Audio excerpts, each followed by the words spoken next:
A gente sabe que o anticristo ele vem ou da Europa, onde era o Império Romano, ou da região de Istambul, ou qualquer uma das nações árabes, né, na época que faziam parte do Império Romano. Isso é o que a gente sabe. Agora, quando nós vamos saber é ele?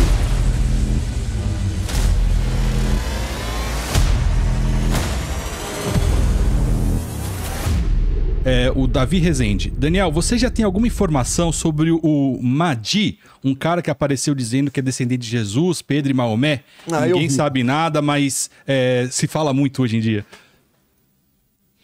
Então, eu vi sim. O cara fala muito bem, ele fala árabe bem, fala inglês bem, tem um porte interessante, assim, né? Criou um estilo, né? Porque usa uma touca, né? Uma roupa toda escura.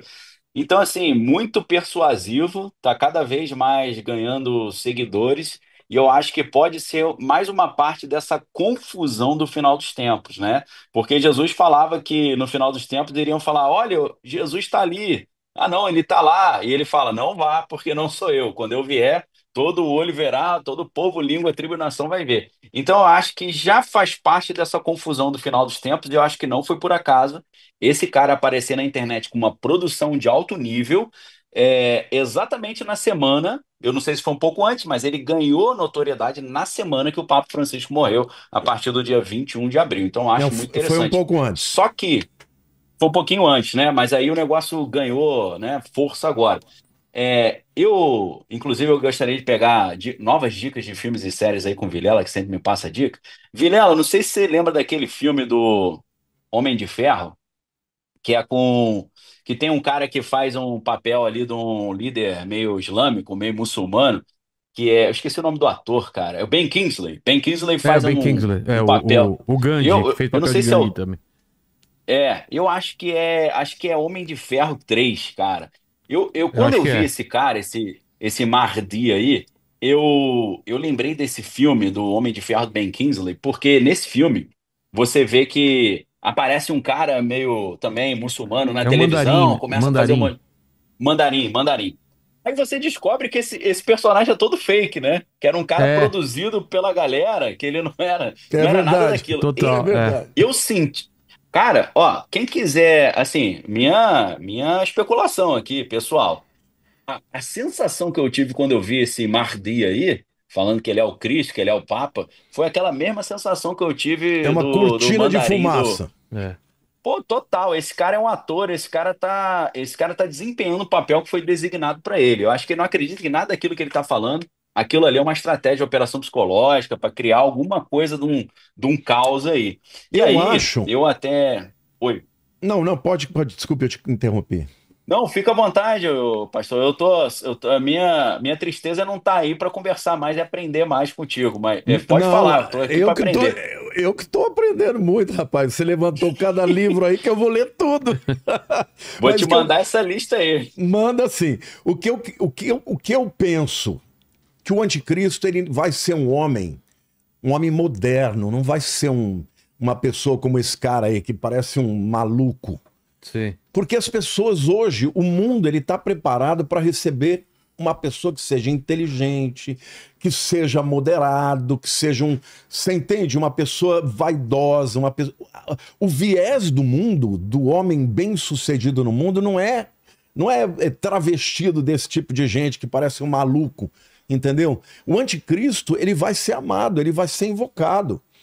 Ele vai ser um líder que vai ser alçado no cenário geopolítico do mundo para trazer solução de paz. Ele não vai ser um religioso. O falso profeta, esse sim vai ser um religioso. Porque a gente sabe que não existe nada que pode convencer as pessoas de uma forma até muitas vezes antirracional do que um viés religioso. Fé. Com fé não se discute. Agora, o anticristo não, ele vai tratar de questões que são políticas, que são econômicas, ele vai provocar reunião entre pessoas antagônicas, vai trazer paz, cessação de guerra, entendeu? Então, um camarada desse, ele já pode estar no cenário trazendo efetivamente acordos de paz. Mas ele é um líder político, porque a palavra Mashiach, O Cristo é a palavra grega Christos, que traduz a palavra hebraica Mashiach. Mashiach é ungido. Quem eram os ungidos no Velho Testamento? Somente os reis. Então, os reis e os profetas, mas o rei, ele recebia uma unção, o derramamento de óleo sobre a sua cabeça para governar. Então, o anticristo é alguém que vai se colocar no lugar de Cristo, que é o Salvador do mundo, para trazer soluções econômicas, políticas, sociais. E ele vai ter ao seu lado um líder de proporções mundiais religioso. Então, esses indivíduos, na verdade, nada mais são, na minha opinião, de que uma cortina de fumaça. Pois é. Vamos lá, tem um aqui para o pastor, o Lamartine, da Priscila Menezes. Pastor, para quem é cristão evangélico, qual deveria ser a postura diante dessas profecias católicas? Ceticismo ou atenção? Olha, o cristão verdadeiro, ele deve procurar respostas na Bíblia. Porque hoje o que a Bíblia nos mostra é que nós vivemos num tempo de engano. E o engano está proliferando. Então, como você vence o engano na Bíblia? Lendo a palavra de Deus. É a palavra de Deus quem pode, de fato, te abrir os olhos e os ouvidos para você discernir quando uma mentira está sendo contada. Mas hoje, cada vez mais, as igrejas estão abdicando de pregações bíblicas, estão aderindo a outros tipos de narrativas.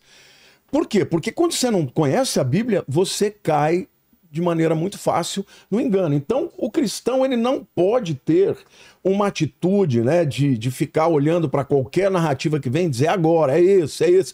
Por quê? Porque isso tudo faz parte da narrativa do engano. Eu estou dizendo de maneira clara para vocês. Você quer saber quem é o anticristo? Saiba que a Bíblia diz que ele vai fazer um acordo de paz.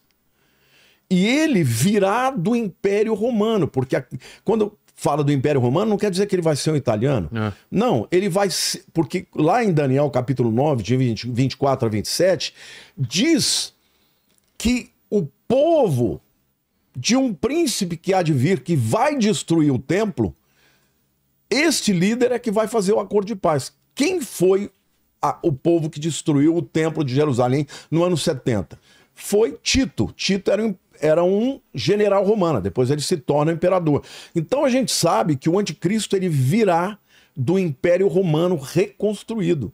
Agora, o Império Romano, na época que Jesus viveu, ele foi extraordinariamente grande. E depois, até mesmo que o templo foi destruído, o Império Romano se dividiu posteriormente no Império Romano do Ocidente, cuja capital era Roma, do Oriente, cuja capital era Istambul. Então, hoje, a gente sabe que o anticristo, ele vem ou da Europa, onde era o Império Romano, ou da região de Istambul, ou qualquer uma das nações árabes, né, na época que faziam parte do Império Romano. Isso é o que a gente sabe. Agora, quando nós vamos saber é ele, é quando ele fizer um acordo de paz. E esse acordo de paz não é qualquer um. Tem que envolver 7 anos e tem que envolver a permissão de reconstrução do templo. Nunca ninguém conseguiu fazer isso. Hoje é impensável. Qualquer um que fale disso não tem acordo. Mas ele vai conseguir. E por isso que eu creio que vai ser pelo poder espiritual de Satanás. Agora imagine, a Bíblia, como o Daniel falou, tanto o anticristo quanto o falso profeta, eles vão fazer milagres, vão fazer sinais e prodígios. Então as pessoas dentro de um caos, vindo líderes que são loquazes, que falam bem, que têm um discurso de paz, eles vão enganar todo mundo. Então os cristãos evangélicos não podem nem tampouco ficar dizendo que é fulano, beltrano, ciclano, nem tampouco desacreditar, dizendo não, tudo isso é balela, porque dizer que isso é balela é permitir que as pessoas que nos ouvem sejam enganadas também, porque está aí, nós estamos vivendo, todos os sinais estão aí dizendo que está chegando a hora. Pois é. Daniel? Não, com certeza. Esse detalhe de que o anticristo vai fazer milagres é um detalhe importantíssimo, porque as pessoas são muito iludidas por milagres, né? O apóstolo Paulo, em 2 Tessalonicenses 2:9, ele fala assim, eu vou ler para vocês aqui para ficar bem claro, eu creio que a Bíblia ela é poderosíssima quando ela é lida assim in natura, né? Diz assim, 2 Tessalonicenses 2:9, a vinda desse perverso é segundo a ação de Satanás com todo o poder, com sinais e com maravilhas enganadoras, e com todo engano da injustiça para os que perecem, porque não receberam o amor da verdade para se salvarem. Então, ali, segundo Tessalonicenses 2:9 diz que o anticristo vai fazer milagres. Apocalipse 13:13 também fala, né? E faz grandes sinais, de maneira que até fogo faz descer do céu à vista dos homens, e enganos que habitam na terra, com sinais que lhe foi permitido fazer, né? Vejam que legal a vontade permissiva de Deus. Só está podendo fazer porque Deus está permitindo. Mateus 24:24, que é clássico, né? Para quem estuda o final dos tempos, escatologia, né? Jesus diz o seguinte: porque surgirão falsos cristos e falsos profetas e farão tão grandes sinais e prodígios que, se possível fosse, enganariam até Até os os escolhidos. escolhidos. Lembrando que a Bíblia fala, muitos são chamados, mas poucos são os escolhidos. Então, para enganar os escolhidos, teria que ser um engano muito forte, porque são pessoas muito E por isso que os próximas dias de seriam Cristo. abreviados, porque senão eles enganariam até os escolhidos. Ah, tá.